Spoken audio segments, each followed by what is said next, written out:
İnsanlar evlerinde tek başına ölüyor ve cesetleri haftalarca bulunmuyor. Bu bir kabus değil, bu Japonya'nın gerçeği. Peki neden? Bu videoda 125 milyonluk bir ulusun yalnızlıktan ölmemek için neden bir bakanlık kurmak zorunda kaldığını deşifre ediyoruz.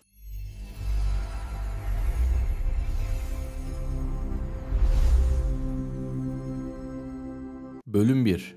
Kabusun fiziksel adı. Kodokushi. Konuya en acımasız, en fiziksel kanıtla girelim. Kodokushi yani yalnız ölüm. Kodokushi evinizde tek başına ölmeniz ve haftalarca bazen aylarca kimsenin bunu fark etmemesi demektir. Cesediniz bulunana kadar çürüyorsunuz. Sizi kim fark ediyor biliyor musunuz? Ya alt kata akan vücut sıvılarınızdan şikayet eden komşunuz ya da ödenmeyen kirayı kontrol etmeye gelen ev sahibiniz. Bu bir istisna değil. Japonya'daki bu iş için kurulmuş özel temizlik şirketleri var. Adamların işi Kodokushi sonrası evleri temizlemek. Yılda on binlerce insan böyle ölüyor. Hem de dünyanın en zengin, en teknolojik ülkelerinden birinde. On binlerce insan bir apartman dairesinde sessizce çürüyerek ölüyor. İşte Yalnızlık Bakanlığı'na giden yolun ilk döşeme taşı bu kabustur. Bölüm 2. Gönüllü hapis.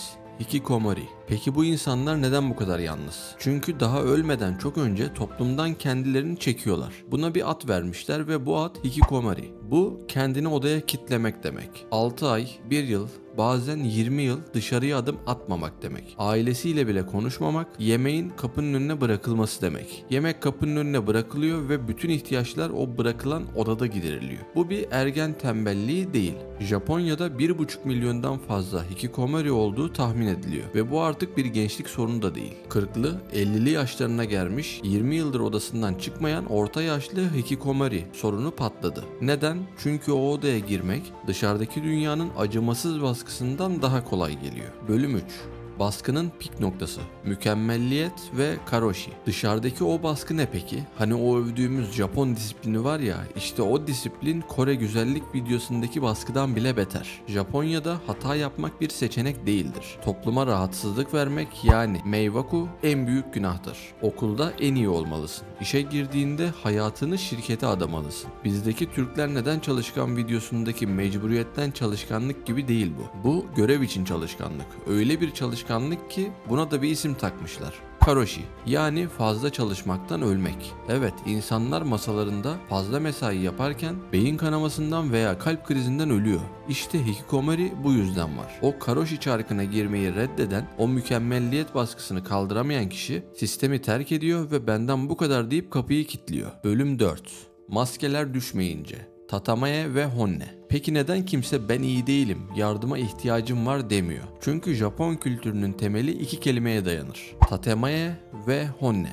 Tatamae topluma gösterdiğin yüzdür. Kibar, gülümseyen, uyumlu yüz. Honne ise gerçek fırtınalardır. Ve kural şudur: gerçek duygularını asla dışarı vurup başkalarını rahatsız edemezsin. Herkesin sürekli bir maskeyle dolaştığı bir toplum düşünün. Herkesin kibar, herkesin güler yüzlü olduğu ama kimsenin gerçekten ne hissettiğini bilmediği bir toplum. İşte bu yalnızlığın ta kendisidir. Kimseye açılamazsın, kimseden yardım isteyemezsin çünkü bu rahatsızlık vermek olur. Bu zayıflık olur. Bu yüzden o Kodokushi evlerinde ölenlerin komşuları ama çok normal, kibar biriydi. Her gün selam verirdi der. Çünkü sadece maskeyi görmüşlerdir. Bölüm 5. İlişkilerin çöküşü. Otobur erkekler ve seksizlik.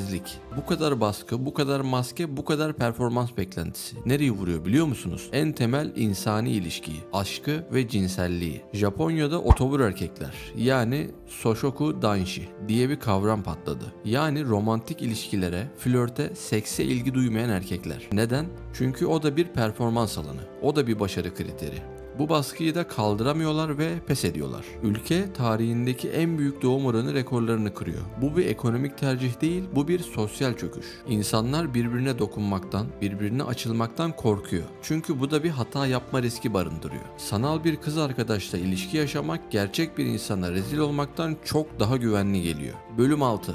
Bakanlığın kuruluşu, pandemi ve son damla. İşte bu devasa kangren olmuş sorunun üzerine 2020'de ne geldi biliyor musunuz? Pandemi. Zaten izole olan, zaten maskeli olan, zaten dokunmayan bir toplumu aldınız ve evlere kilitlediniz. Sonuç ne oldu? Tam bir felaket. Yıllardır düşüşte olan bir istatistik Japonya'da pandemi sırasında fırladı. İntihar oranları, özellikle kadın intiharları. İnsanlar o son zayıf sosyal bağlarını da kaybedince o kodokushi korkusu, o hikikomori çaresizliği intihar olarak patladı. İşte Yalnızlık Bakanlığı, resmi adı İzolasyon ve Yalnızlık Bakanlığı tam da bu anda kuruldu. Çünkü hükümet anladı ki bu artık kişisel bir tercih değil, bu ulusal bir güvenlik ve halk sağlığı sorunu. Bu bir salgın. Sonuca bağlayalım. Japonya neden Yalnızlık Bakanlığı kurdu? Çünkü mükemmel bir toplum yaratmaya çalışırken insanı unuttular. Çünkü topluma rahatsızlık vermemek adına insanların yardım çığlığı atmasını yasakladılar. Çünkü iş ve disiplin aile ve ilişkiden daha önemli bir hale geldi.